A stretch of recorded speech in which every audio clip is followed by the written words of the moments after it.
Hi, I'm Mark Polk with RV Education 101. If you own an RV and have pleated shades in your RV, you won't want to miss this video.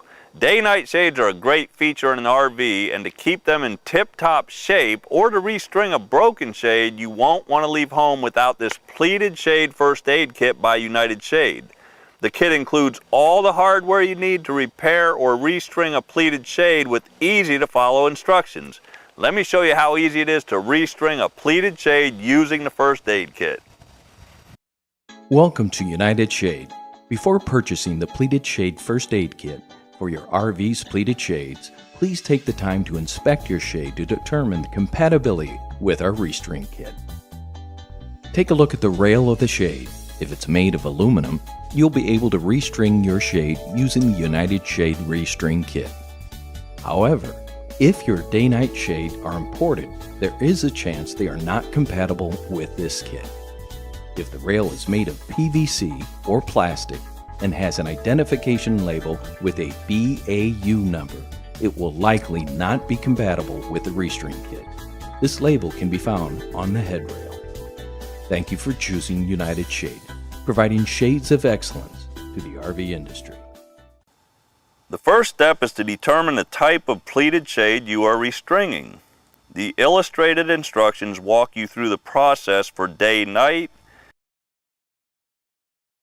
night only, or day only, and the number of cords in the shade, 2 or 4.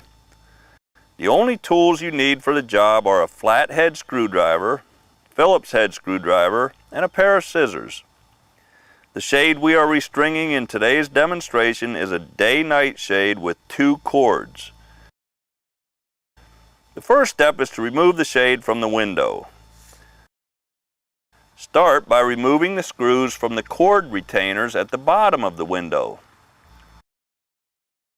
Next, remove the shade from the window. Some shades use a quick install option, meaning the shade's top rail has holes in it and is screwed in. If this is the case, remove the screws. Other shades have brackets like these. To unclip the brackets, place a flathead screwdriver between the bracket and the head rail and apply some pressure to separate the bracket from the head rail. Place the shade on a dry, clean, flat surface.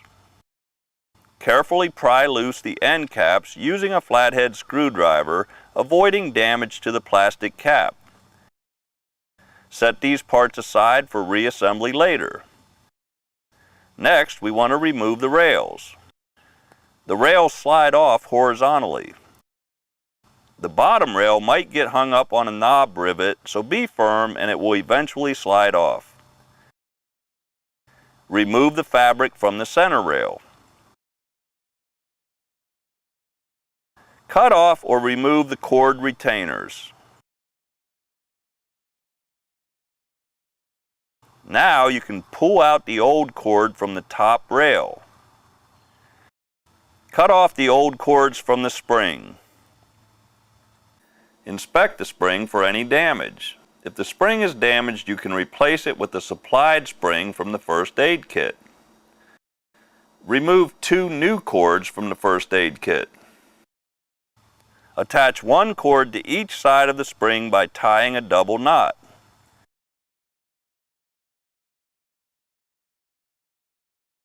Inspect the cord bushings in the fabric, and if any are broken or worn, replace them with the supplied bushings from the kit.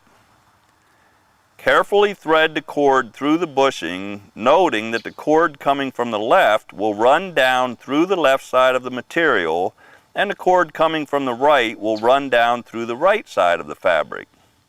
The cords will cross at the bottom of the center rail, so that the cord that runs down the left-hand side of the shade crosses over and now comes out through the right-hand side of the bottom rail.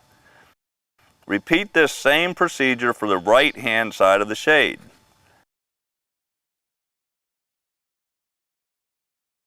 Now thread the cord through the day portion of the shade.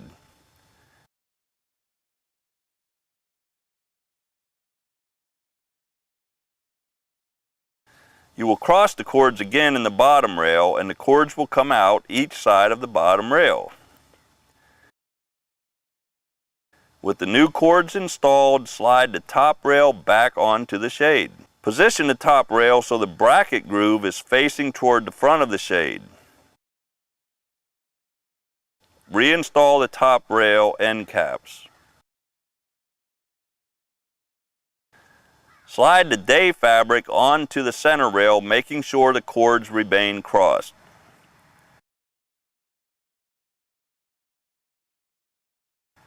Slide the bottom rail back onto the shade, making sure the cords remain crossed. Thread the cord through the bottom rail end caps and reinstall the end caps.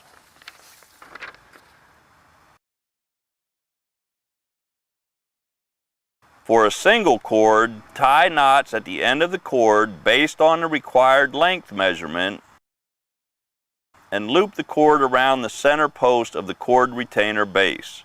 Snap on the cord retainer cap. For double cords, tie a knot at the end of the cords based on the required length measurement and loop one cord around one side of the cord retainer post and the other cord around the opposite side of the post. Snap on the cord retainer lid. The only thing left to do is reinstall the shade in the window. If the shade does not stay in the upright position, you can increase the tension in the cords by retying knots in a shorter position. That's all there is to restringing a pleated shade in your RV. Just follow the instructions for the type of shade you have and your shade will be like new before you know it. One pleated shade first aid kit can repair up to 5 shades. For more information on every type of shade imaginable for your RV or to purchase a pleated shade first aid kit, visit www.unitedshade.com. Happy camping!